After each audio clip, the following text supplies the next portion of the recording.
BRS working president KTR పై criminal case నమోదైంది. రైతు సంగ్రామ సదస్సులో రాహుల్ గాంధీతో పాటు సీఎం రేవంత్ రెడ్డిపై అనుచిత వ్యాఖ్యలు చేశారంటూ ఫిర్యాదు చేశారు ఎమ్మెల్యే నాయిని రాజేందర్ రెడ్డి. దీంతో కేటీఆర్ పై బీఎన్ఎస్లోని 299, 352 సహా పలు సెక్షన్ల కింద కేసు నమోదు చేశారు సుబేదారి పోలీసులు.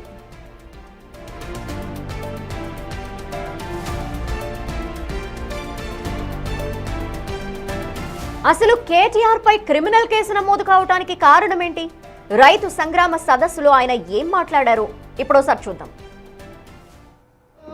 రైతు డిక్లరేషన్ అనేది ఒక బోగస్ పత్రం, ఒక బక్వాస్ ముచ్చట, ఒక చిత్తు కాగితంతో సమానమైన డిక్లరేషన్ ను ఇదే వరంగల్ గడ్డ మీద మీకిచ్చి మోసం చేసినందుకే ఇవాళ అదే గడ్డ మీదకి వెళ్ళి ఈ సంగ్రామ సదస్సు ద్వారా ఈ ప్రభుత్వానికి ఒక హెచ్చరిక జారీ చేసేందుకే రైతాంగం తరఫున ఈ కార్యక్రమం ఇక్కడ పెట్టుకున్నాం.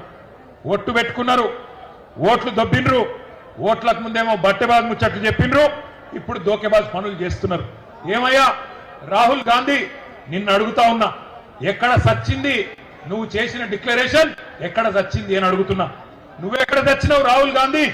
నువ్వు నిలబెట్టిన ముఖ్యమంత్రి, నువ్వు ఇక్కడ మాకు అప్పచెప్పిపోయిన ముఖ్యమంత్రి ఏ గాడిది పనులు దోముతున్నాడో అని అడుగుతున్నా నేను.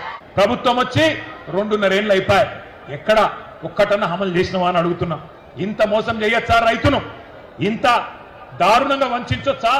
అన్నం తినే కంచంలో ఈరోజు మన్ను పోయొచ్చా అని నేను అడుగుతున్నా. దుక్కి దున్నుకునే రైతన్నను ఇంత ఘోరంగా మోసం చేస్తారా?